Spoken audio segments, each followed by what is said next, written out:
नहीं, नहीं, अस्सलाम वालेकुम। आज जो हमारा टॉपिक है इसमें हमने पढ़नी है एंटी हाइपरटेंसिव ड्रग। सबसे पहले हमें पता होना चाहिए हाइपरटेंशन क्या होती है।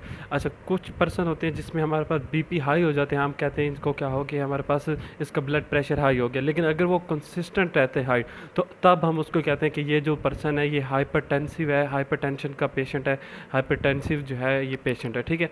अच्छा, अब हाइपरटेंशन क्या होती है कि हमारे पास नॉर्मल बीपी हमारे पास कितना होता है। नॉर्मल बीपी हमारे पास जो होता है ना नॉर्मल, वो हमारे पास होता है 120 सिस्टोलिक होता है, और 80 जो होता है वो mmHg वो होता है हमारे पास क्या, डायस्टोलिक। ठीक है। सिस्टोलिक 120 और डायस्टोलिक 80 है, ये हमारे पास नॉर्मल होता है। अगर हमारे पास जो है हमारा एक पर्सन है जिसका बीपी हमारे पास 120 से 129 हो गया है, तो हम कहते हैं इस पर्सन को, और उसके साथ उसका डायस्टोलिक भी 80 से ज़्यादा हो गया है, तो ऐसे पर्सन को हम कहते हैं प्री डायबिटिक। नॉर्मल कितना था, नॉर्मल बीपी हमारे पास था 120 से 180। ठीक है। और अगर प्री डायबिटिक में करो, प्री हाइपरटेंसिव जो होता है, ठीक है, उसको हम क्या कहते हैं, उसका ब्लड प्रेशर जो होता है 130 से कम होता है लेकिन 120 से ज़्यादा होता है, प्री हाइपरटेंसिव पेशेंट। ठीक है। अच्छा, कुछ पर्सन होता है जिसका जो है ना ब्लड प्रेशर 130 से लेकर 139 तक होता है। ठीक है। सिस्टोलिक और डायस्टोलिक अगर हम देखते हैं तो उसका डायस्टोलिक 80 से लेकर कितना होता है 89 तक। तो ऐसे पेशेंट जिसका सिस्टोलिक ब्लड जो सिस्टोलिक प्रेशर 130 से 139 है और डायस्टोलिक जो है 80 से ज़्यादा है, तो ऐसे पर्सन को जो है हम कहते हैं ये स्टेज 1 का हाइपरटेंसिव पेशेंट है। ठीक है।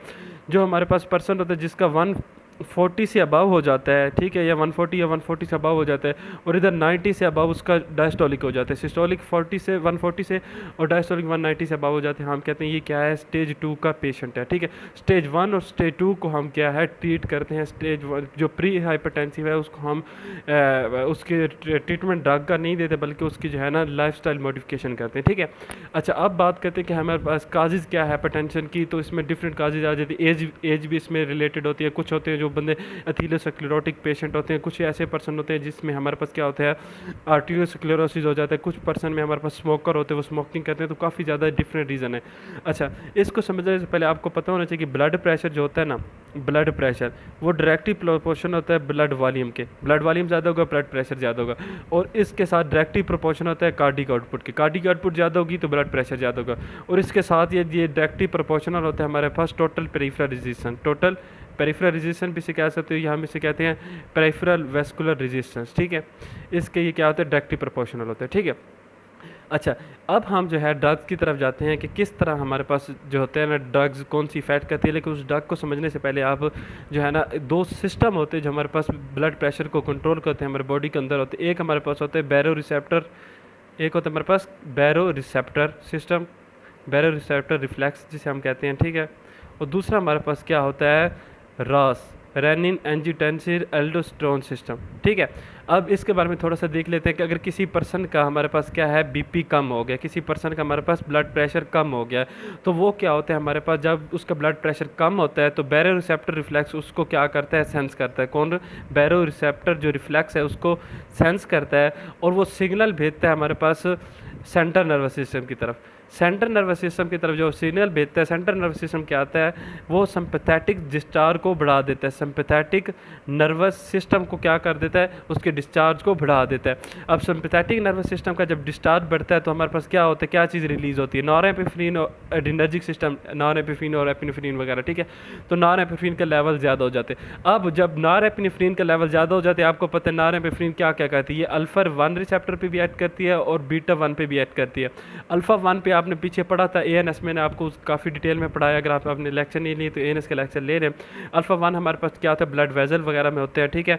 तो क्या करते हैं, ब्लड वेजल में वेजो कंस्ट्रिक्शन काज करते हैं। जब वेजो कंस्ट्रिक्शन होती है तो क्या होता है, ब्लड प्रेशर हमारे पास क्या हो जाता है, इंक्रीज हो जाता है। हमारे पास डिक्रीज था और हमने इस तरह सारा इंक्रीज कर दिया। बीटा 1 क्या करता है, बीटा 1 हमारे पास होता है हार्ट में, वो क्या करता है, हार्ट रेट को इंक्रीज कर देता है, इसके साथ कार्डिक आउटपुट को इंक्रीज कर देता है। ये सारी चीज़ें क्या करती हैं, हमारे पास ब्लड प्रेशर को इंक्रीज कर देती हैं। ठीक है।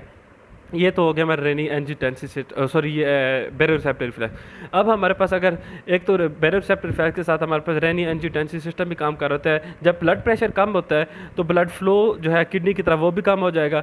ब्लड फ्लो टू किडनी क्या हो जाएगा हमारे पास, कम हो जाएगा। जब ब्लड फ्लो कम हो जाता है हमारे पास किडनी की तरफ, तो क्या होता है, जीएफआर भी कम हो जाएगा। अब जब जीएफआर कम हो गया, जीएफआर जब कम हो गया तो फिर हमारे पास क्या होता है कि रेनिन की रिलीज़ बढ़ जाता है। रेनिन का रिलीज़ बढ़ जाता है, कौन सेंस करता है, बीटा 1 रिसेप्टर होते हैं, उसको छोड़, आप सिंपल अभी याद करो कि रेनिन का रिलीज जो है वो बढ़ जाता है। अब जब रेनिन बढ़ जाता है तो रेनिन क्या करता है, रेनिन जब हमारे पास होता है वो एंजियोटेंसिनोजिन को एंजियोटेंसिन 1 में कन्वर्ट करता है। एंजियोटेंसिन 1 जो होता है वो मजीद एंजियोटेंसिन 2 में कन्वर्ट हो जाता है with the help of angiotensin converting enzyme. ठीक है, ये सारा आपने पढ़ा हुआ है, इसलिए मैं आपको जल्दी जल्दी से ओवरव्यू दे रहा हूँ। अब जो एंजियोटेंसिन 2 होता है वो हमारे पास ब्लड प्रेशर को इंक्रीज़ कर देता है। कैसे इंक्रीज़ कर सकता है, वो हमारे पास जो है एक तो डायरेक्टरी सिम्पैथेटिक डिस्चार्ज को बढ़ा देता है, ठीक है, डायरेक्टरी सिम्पैथेटिक डिस्चार्ज को बढ़ा देता है। दूसरा हमारे पास जो एंजियोटेंसिन 2 है ये क्या करता है, हमारे पास सोडियम पोटाशियम जो है एल्डोस्टेरोन की प्रोडक्शन बढ़ा देता है। एल्डोस्टेरोन की जब प्रोडक्शन बढ़ जाती है एल्डोस्टेरोन की, तो वो हमारे पास सोडियम और क्लोराइड की जो ऑब्जॉर्प्शन को बढ़ा देता है, और सोडियम और वाटर की ऑब्जॉर्प्शन को क्या करता है, बढ़ा देता है, जिससे ब्लड वॉल्यूम ज़्यादा हो जाता है। जब ब्लड वॉल्यूम ज़्यादा हो जाए तो ब्लड प्रेशर भी हमारे पास ज़्यादा हो जाता है। इसके साथ ये डायरेक्टरी भी एंजियोटेंसिन 2 जो है वो हमारे पास सोडियम और वाटर की ऑब्जॉर्प्शन बढ़ा देते हैं। तो ये सारा सिस्टम है हमारे पास। अब इस सिस्टम को पढ़ाना ज़रूरी था आपको आगे सारी बातें समझाने के लिए, ठीक है। अब हम आते हैं कि ड्रग्स, कौन सी ड्रग्स होती हैं हमारे पास यूज़ होती हैं। अब आ जाते हैं हम ड्रग्स की तरफ। ये सारा कंसेप्ट आपके पास होगा तो इंशाल्लाह आपको जो है ना 1-2 लेक्चर में ये सारा चैप्टर हो जाएगा। अब ड्रग में सबसे पहले मैंने आपको बताया था कि ब्लड प्रेशर किस पे डिपेंड करता है, ब्लड वॉल्यूम ज़्यादा होगा ब्लड प्रेशर ज़्यादा होगा, कार्डिक आउटपुट ज़्यादा ब्लड प्रेशर ज़्यादा, टोटल प्रेशर ज़्यादा ब्लड प्रेशर, इन सारी चीज़ों को लेकर मैं आगे चलूँगा।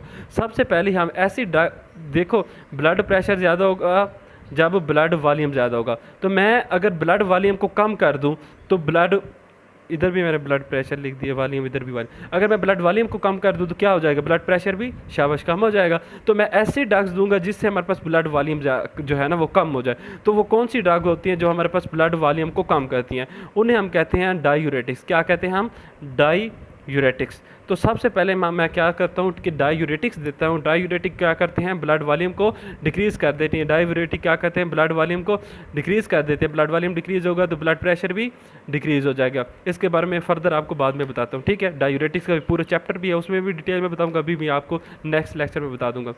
दूसरा मैं क्या करता हूँ, दूसरा हम क्या करते हैं, हम ऐसी ड्रग्स देते हैं कि हमारे पास सिंपैथेटिक डिस्चार्ज कम हो जाए, ठीक है। हम उन्हें सिंपैथेटिक डिस्चार्ज कम करने के लिए हम ऐसी ड्रग्स देती हैं, उसे हम कहते हैं सिम्पैथोपेलेजिक्स। पैथोपेलेजिक्स देते हैं, ठीक है। अब ये क्या सिस्टम है, सिम्पैथोपेलेजिक्स हमारे पास जो है ना 4 तरह के होते हैं। कितने तरह के होते हैं, 4 तरह के होते हैं। अब इसको बिल्कुल आपको एक डायग्राम के ज़रिए आपको समझा दे तो इंशाल्लाह आपको अभी आसानी से समझ आ जाएगा। देखो हमारे पास क्या हो रहा है कि नॉर्मली जो है ना हमारे पास ये है सेंट्रल नर्वस सिस्टम, ठीक है। आप इमेजिन करें सेंट्रल नर्वस सिस्टम, यहाँ से हमारे पास सिंपैथेटिक नर्व जो होती है ना, सिंपैथेटिक डिस्चार्ज हो रहा होता है, सेंट्रल नर्वस सिस्टम है, ठीक है। सेंट्रल नर्वस सिस्टम में हमारे पास क्या होता है, प्री सिनेप्टिक न्यूरॉन निकलता है। प्री सिनेप्टिक न्यूरॉन क्या करता है, सिनैप करता है, किसके साथ, शाबाश, पोस्ट सिनेप्टिक न्यूरॉन के साथ। और ये हो कहाँ होता है, सिनैप्स सिंपैथेटिक चेन में, ठीक है। प्री सिनेप्टिक हमारे पास नर्व आई, वो उसने जो है न्यूरॉन ने स्नैप किया पोस्ट सिनेप्टिक के साथ। पोस्ट सिनेप्टिक आगे क्या करता है, हमारे पास नॉन एपिनेफ्रिन को रिलीज़ करता है। अब नॉन एपिनेफ्रिन जब रिलीज़ हो जाता है तो वो क्या करता है, यहाँ पे जो हमारे पास रिसेप्टर होते हैं वहाँ पे जाके एक्ट करता है। तो हम क्या कर सकते हैं, हम सिम्पैथोपेलेजिक्स जो है 4 जगह पे यूज़ करते हैं। सबसे पहले तो हम यहाँ पे यूज़ कर सकते हैं, हम चाहते हैं कि CNS का डिस्चार्ज ही ना हो। जब CNS का डिस्चार्ज ही नहीं होगा तो आगे सारा काम नहीं होगा, नॉन एपिनेफ्रिन नहीं रिलीज़ होगा, ब्लड प्रेशर नहीं इंक्रीज़ होगा। दूसरा हम क्या करते हैं, ये जो हमारे पास गैंग्लिया है, हम ऐसी मेडिसिन देते हैं, ऐसी ड्रग्स देते हैं जिससे हमारे पास गैंग्लिया ब्लॉक हो जाते हैं, जिसे कहते हैं गैंग्लिया ब्लॉकर, वो हम दे सकते हैं। तीसरा हम क्या कर सकते हैं, ये जो नॉन एपिनेफ्रिन यहाँ से नर्व टर्मिनल से रिलीज़ हो रहा है ना, नर्व टर्मिनल हम ब्लॉकर दे देते हैं। क्या कर देते हैं, नर्व टर्मिनल ब्लॉकर दे देते हैं ताकि नॉन एपिनेफ्रिन यहाँ से रिलीज़ ही ना हो। अब अगर नॉन एपिनेफ्रिन रिलीज़ भी हो गए, ये सारे काम हो रहे हैं, हम फिर क्या कर सकते हैं, फिर हम ऐसी मेडिसिन दे देंगे जो हमारे पास रिसेप्टर को ब्लॉक कर दें, ये सारा काम हो जाए। जब रिसेप्टर ही ब्लॉक हुए पड़े तो वो क्या हो सकता है, तो हम क्या कहते हैं, एड्रीनर्जिक रिसेप्टर ब्लॉकर दे सकते हैं। तो हमारे पास कौन सी 4 मेडिसिन होगी, सबसे पहले हम क्या करते हैं, CNS जो है सिम्पैथिक आउटफ्लो को जो है ना, CNS सिम्पैथेटिक आउटफ्लो जो है ना उसको, उसके जो है ना ब्लॉकर दे देते हैं, आउटफ्लो ब्लॉकर दे देते हैं, ठीक है, या CNS ब्लॉकर भी आप कह सकते हो। इसमें हमारे पास एग्जांपल आ जाती है क्लोनिडीन की। क्लोनिडीन, अब क्लोनिडीन क्या है, हमारे पास ये अल्फ़ा 2 2 एगोनिस्ट है, अल्फ़ा 2 एगोनिस्ट है। ये मैं आपको बताता हूँ कि किस तरह ये काम करता है, आपको नेक्स्ट लेक्चर में बताऊँगा, ठीक है। अभी जो है आपको ओवरव्यू दे रहा है, ये बात समझ आ गई तो अगला लेक्चर इंशाल्लाह 4-5 मिनट में आपको सब कुछ क्लियर हो जाएगा। दूसरी हम क्या देते हैं, हम गैंग्लिया ब्लॉक कर देते हैं। क्या कहते हैं, गैंग्लिया ब्लॉक कर देते हैं। अब गैंग्लिया ब्लॉकर हमारे पास क्या काम करते हैं, गैंग्लिया है उसको ब्लॉक कर देते हैं। इसके एग्जांपल में हमारे पास आ जाता है हेक्सामिथोनियम, ठीक है, मैं एब्रीविएशन लिख रहा हूँ ताकि टाइम ज़्यादा हो। ट्राईमेथोफैन आ जाता है, ट्राईमेथोफैन आ जाता है, और इसके साथ हमारे पास मैकमाइलिमाइन आ जाता है, ठीक है, उसको छोड़ो। ये ट्राईमेथोफैन और हेक्सामिथोनियम आप याद कर लो। अच्छा, नर्व टर्मिनल जो ब्लॉकर है, ये वाला तीसरा नर्व टर्मिनल ब्लॉकर, ये हमारे पास जो होते हैं, तीसरा हम क्या यूज़ कर सकते हैं, नर्व टर्मिनल जो है ब्लॉकर यूज़ कर सकते हैं। नर्व टर्मिनल ब्लॉकर में हमारे पास क्या एग्जांपल आ जाएंगी, ये देखो नर्व टर्मिनल ब्लॉकर आपको समझने के लिए, ये जो आपने पीछे एड्रीनर्जिक सिस्टम पढ़ा था उसमें ये एड्रीनर्जिक आपने एड्रीनलिन की जब सेंसिस पढ़ी थी, नॉन एड्रीनलिन की, नॉन एपिनेफ्रिन की, तो हम अब यहाँ पे देखो कि नॉन एपिनेफ्रिन यहाँ से रिलीज़ हो रहा है, तो ग्वानिथिनेडायोन इसको क्या करे, रिलीज़ को इनहिबिट करे। दूसरे यहाँ पे रेजरपाइन क्या करे, डोपामीन तो बन गया, डोपामीन को जो है वेजिकल के अंदर जो है स्टोर नहीं होने दे रहा रेजरपाइन, तो हम जो है रेजरपाइन और ग्वानिथिन जब देंगे, ग्वानिथिनेडाइन, तो हमारे पास क्या होगा कि हमारे पास नॉरेपिनेफ्रिन रिलीज़ नहीं होगा। तो नर्व टर्मिनल ब्लॉकर में हम क्या क्या यूज़ कर सकते हैं, रेजरपाइन यूज़ कर सकते हैं, रेजरपाइन यूज़ कर सकते हैं, और ग्वानिथिनेडाइन यूज़ कर सकते हैं, ग्वानिथिनेडाइन यूज़ कर सकते हैं, ठीक है। अच्छा, चौथा काम हम ग्वानिथिनेडाइन, ये सारे अगर ये सारी चीज़ें बच गई तो हम क्या कहते हैं, एड्रीनर्जिक रिसेप्टर ब्लॉकर दे सकते हैं, ठीक है, एड्रीनर्जिक रिसेप्टर ब्लॉकर दे देंगे, ठीक है। यहाँ तक आपको कोई कन्फ्यूजन। अब हमने पहले डायूरेटिक दे के हमने ब्लड प्रेशर कम कर दिया, सिम्पैथोप्लेटिक दे के हमने क्या कर दिया, सिम्पैथेटिक डिस्चार्ज को हमने सारा काम कर दिया। तीसरा मैं क्या काम कर सकता हूँ, तीसरा जनाब जो है ना रेनिन एंजियोटेंसिन सिस्टम, उसको मैं ब्लॉक कर सकता हूँ। तो नेक्स्ट वीडियो में आपको ये बताता हूँ। Thank you.